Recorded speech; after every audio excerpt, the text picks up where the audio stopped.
नमस्ते दोस्तों, आप सभी का स्वागत है आपके अपने YouTube चैनल आओ सीखे में। दोस्तों आज हम आपके लिए लाए हैं पॉलिटी के 30 महत्वपूर्ण प्रश्न। दोस्तों आपको हमारा वीडियो कैसा लगता है आप हमें कमेंट करके ज़रूर बताएं। आप हमारे चैनल को सब्सक्राइब करें और इस वीडियो को अपने दोस्तों के साथ शेयर करें। भारतीय संविधान में कितनी अनुसूचियाँ हैं? ऑप्शन है 9, 10, 11 और 12। दोस्तों इसका सही आंसर है ऑप्शन डी, 12 अनुसूचियाँ हैं दोस्तों हमारे भारतीय संविधान की। भारतीय संविधान की प्रस्तावना में निम्नलिखित में से किस अभिव्यक्ति का प्रयोग नहीं किया गया है?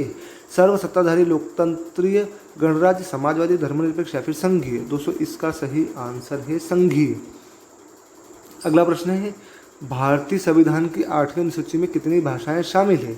ऑप्शन है 18, 22, 16 या फिर 12। दोस्तों इसका सही आंसर है 22। अगला प्रश्न है भारतीय संविधान में कितने अनुच्छेद थे? 395, 396, 398 या फिर 399। दोस्तों इसका सही आंसर है 395।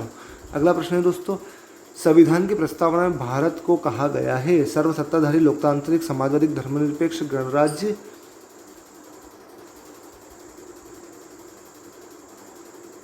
समाजवादी, लोकतांत्रिक, धर्मनिरपेक्ष, गणराज्य, लोकतांत्रिक, सर्वसत्ताधारी, धर्मनिरपेक्ष, समाजवादी, गणराज्य, सर्वसत्ताधारी, समाजवादी, धर्मनिरपेक्ष, गणराज्य। दोस्तों इसका सही आंसर है ऑप्शन डी, सर्वसत्ताधारी, समाजवादी, धर्मनिरपेक्ष, लोकतांत्रिक, गणराज्य। दोस्तों अगला प्रश्न है आपका भारतीय संविधान की संघ सूची में विषयों की संख्या है 47, 66, 97 या फिर 100। दोस्तों ये तत्कालीन समय का प्रश्न है, उस समय इसमें 97 विषयों की संख्या थी। दोस्तों वर्तमान में ये बदल चुकी है, इसको आप दोस्तों इसके करंट उसमें देखना पड़ेगा आपको। हमारे संविधान में राज्य नीति निर्देशक सिद्धांत की अवधारणा कहाँ के संविधान से ली गई है? यूएसए, कनाडा, यूएसएसआर या फिर आयरलैंड। दोस्तों इसका सही आंसर है आयरलैंड। हमारे संविधान की प्रस्तावना में कोई उल्लेख नहीं है न्याय का, भ्रातृत्व का, प्रतिष्ठा की समानता का, वयस्क मताधिकार का। दोस्तों इसका सही आंसर है वयस्क मताधिकार का। अगला प्रश्न है दोस्तों भारत में एकल नागरिकता की अवधारणा अपनाई गई है इंग्लैंड से, यूएसए से, कनाडा से या फिर फ्रांस से? दोस्तों इसका सही आंसर है इंग्लैंड से। अगला प्रश्न है दोस्तों भारत का संविधान भारत को कैसे वर्णित करता है? राज्यमंडल, राज्य संघ, महासंघ, उपरोक्त में से कोई नहीं। दोस्तों इसका सही आंसर है राज्य संघ। दोस्तों अगले प्रश्न है भारत का संविधान देश को इस रूप में वर्णित करता है राज्यों का संघ, महासंघ, एकात्मक राज्य, फिर राज्यमंडल। दोस्तों इसका सही आंसर है राज्यों का संघ। अगला प्रश्न है दोस्तों भारतीय संविधान ने सुदृढ़ केंद्र के साथ संघीय प्रणाली कहाँ से ली है? संयुक्त राज्य अमेरिका, कनाडा, यूनाइटेड किंगडम या फिर फ्रांस? दोस्तों इसका सही आंसर है कनाडा। अगला प्रश्न है दोस्तों भारत का संविधान अपना प्राधिकार किससे प्राप्त करता है? भारतीय स्वतंत्रता अधिनियम 1947, समाज के सभी वर्गों के लोगों द्वारा प्रतिनिधित संविधान सभा, भारत की जनता या फिर राष्ट्रपति और सर्वोच्च न्यायालय? दोस्तों इसका सही आंसर है भारत की जनता। अगला प्रश्न है दोस्तों भारतीय संविधान में न्यायिक समीक्षा का प्रावधान किस देश से लिया गया है? आयरलैंड, यूएसए, ऑस्ट्रेलिया या फिर कनाडा? दोस्तों इसका सही आंसर है यूएसए। अगला प्रश्न दोस्तों संविधान की उद्देशिका में समाजवादी और पंथ निरपेक्ष शब्द किसके द्वारा जोड़ा गया? 16वें संशोधन, 7वें संशोधन, 42वें संशोधन या फिर 44वें संशोधन? दोस्तों इसका सही आंसर है 42वें संविधान संशोधन द्वारा। सर्वसत्ता संपन्न संसद की अवधारणा किस देश की देन है? इंग्लैंड, भारत, फ्रांस या फिर जापान? दोस्तों इसका सही आंसर है इंग्लैंड। राष्ट्रपति द्वारा राज्यसभा के सदस्यों के नामांकन का नियम किस देश के संविधान से लिया गया है? संयुक्त राज्य अमेरिका, आयरलैंड,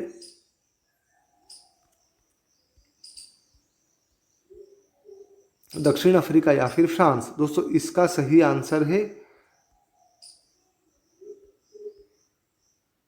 आयरलैंड। इसका सही आंसर है दोस्तों आयरलैंड। अगले प्रश्न की ओर हम बढ़ते हैं दोस्तों। अगला प्रश्न है भारतीय संविधान में राष्ट्रपति के चुनाव की प्रणाली किस देश से ली गई है? ब्रिटेन, संयुक्त राज्य अमेरिका, आयरलैंड या फिर ऑस्ट्रेलिया? दोस्तों इसका सही आंसर है आयरलैंड। अगला प्रश्न है भारतीय संविधान में समवर्ती सूची किसके संविधान से ली गई है? संयुक्त राज्य अमेरिका, कनाडा, जर्मनी या फिर ऑस्ट्रेलिया। दोस्तों इसका सही आंसर है ऑस्ट्रेलिया। अगला प्रश्न है, प्रस्तावना के अनुसार परम शक्ति किसके हाथों में है? संसद, संविधान, राष्ट्रपति या फिर जनता। दोस्तों इसका सही आंसर है जनता। अगला प्रश्न है दोस्तों, भारत में सरकार की संसदीय प्रणाली इसलिए है क्योंकि लोकसभा को जनता द्वारा सीधे ही चुना जाता है।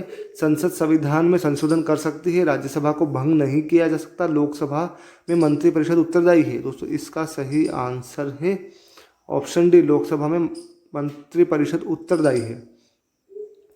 निम्नलिखित में से भारतीय संविधान की विशेषता नहीं है। भारत का संसदीय स्वरूप, न्यायपालिका की स्वतंत्रता, सरकार का अध्यक्षात्मक रूप या फिर संघीय सरकार। दोस्तों इसका सही आंसर है सरकार का अध्यक्षात्मक रूप। दोस्तों यह जो अध्यक्षात्मक रूप यह अमेरिका की संसद में पाया जाता है। दोस्तों अगला प्रश्न है, भारत के संविधान में संघीय शब्द का प्रयोग कहाँ से हुआ है? भाग 3 अनुच्छेद 368 संविधान में कहीं नहीं या फिर प्रस्तावना में। दोस्तों इसका सही आंसर है संविधान में कहीं भी नहीं। अगला प्रश्न है दोस्तों, भारतीय संविधान के अनुच्छेद में यह घोषणा की गई है कि इंडिया अर्थात भारत है राज्यों का संघ, एकात्मक विशिष्टताओं वाला संघीय राज्य, संघीय विशिष्टता वाला संघीय राज्य या फिर संघीय राज्य। दोस्तों इसका सही आंसर है राज्यों का संघ। अगला प्रश्न है, भारतीय संविधान कैसा है? संघीय, अर्धसंघीय, संघीयवत, एकात्मक या फिर राष्ट्रपति शासन प्रणाली। दोस्तों इसका सही आंसर है अर्धसंघीय या फिर संघीयवत। भारतीय संविधान में किस अनुच्छेद को डॉक्टर BR अम्बेडकर ने भारतीय संविधान का हृदय और आत्मा कहा है? अनुच्छेद 14, 19, 356 या फिर 32। दोस्तों अनुच्छेद 32 संवैधानिक उपचारों का प्रावधान जिसमें दिया गया है उसे डॉक्टर BR अम्बेडकर ने भारतीय संविधान का हृदय और आत्मा कहा है।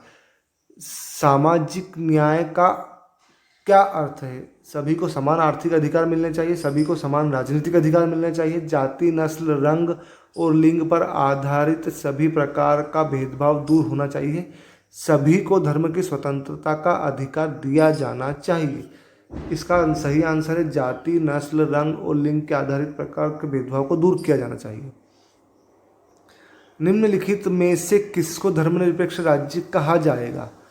दोस्तों इसके ऑप्शन है, एक विशिष्ट धर्म का पालन करने वाले राज्य को, धर्म विरोधी राज्य को, धर्मों के बीच भेदभाव न करने वाले राज्य को या फिर सभी धर्मों को राज्य के धर्म मानने वाले राज्य को। दोस्तों इसका सही आंसर है धर्मों के बीच भेदभाव न करने वाले राज्य को।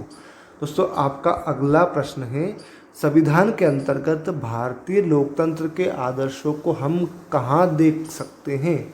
प्रस्तावना, भाग 3, भाग 4 या फिर भाग 1। दोस्तों इसका सही आंसर है प्रस्तावना। अगला प्रश्न है दोस्तों, विधि का शासन की संकल्पना कहाँ की संवैधानिक प्रणाली की एक विशिष्टता है? ब्रिटेन, USA, फ्रांस या फिर स्विट्जरलैंड। दोस्तों इसका सही आंसर है ब्रिटेन। दोस्तों आपको हमारा वीडियो कैसा लगा आप हमें कमेंट करके जरूर बताएं और हमारे चैनल को सब्सक्राइब करें ताकि हम इस तरह की वीडियो बनाने के लिए प्रेरित हो सके। धन्यवाद।